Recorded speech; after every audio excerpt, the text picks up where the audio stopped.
গৃহবধূ থেকে রাজনীতির মাঠ, সবখানেই দৃঢ়তার প্রমাণ দিয়েছেন বেগম খালেদা জিয়া।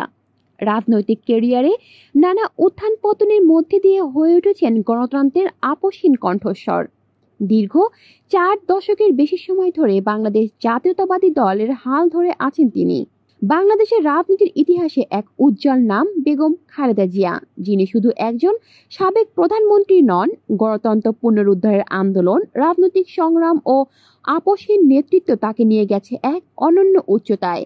দীর্ঘ 41 বছর ধরে বাংলাদেশের জাতীয়তাবাদী দল বিএনপির হাল ধরে আছেন বেগম জিয়া।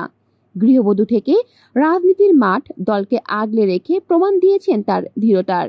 দুবার পূর্ণাঙ্গ এবং একবার সংক্ষিপ্ত সময়ের জন্য প্রধানমন্ত্রীর দায়িত্ব পালন করেন বেগম জিয়া। বিএনপির চেয়ারপারসনের রাজনৈতিক ক্যারিয়ারও সংগ্রাম মুখর। 11 সময় তাকে কারাবন্দী করা হলেও দেশ ও গণতন্ত্রের স্বার্থে আপোস করেননি তিনি। পরে আওয়ামী লীগ সরকারের সময় দুর্নীতির মামলায় কারান্তরণ করা হয় বেগম জিয়াকে।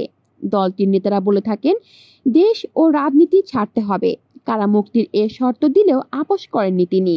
রাজনৈতিক বিশ্লেষকরা মনে করেন, দীর্ঘ রাজনৈতিক জীবন, নানা উত্থান পতনের মধ্যে দিয়ে বেগম জিয়া হয়ে উঠেছেন এক প্রতীক, যিনি কখনো আপোস করেননি নিজের বিশ্বাস ও দলের আদর্শের সঙ্গে। কলি শিকদার, বাংলা নিউজ নেটওয়ার্ক।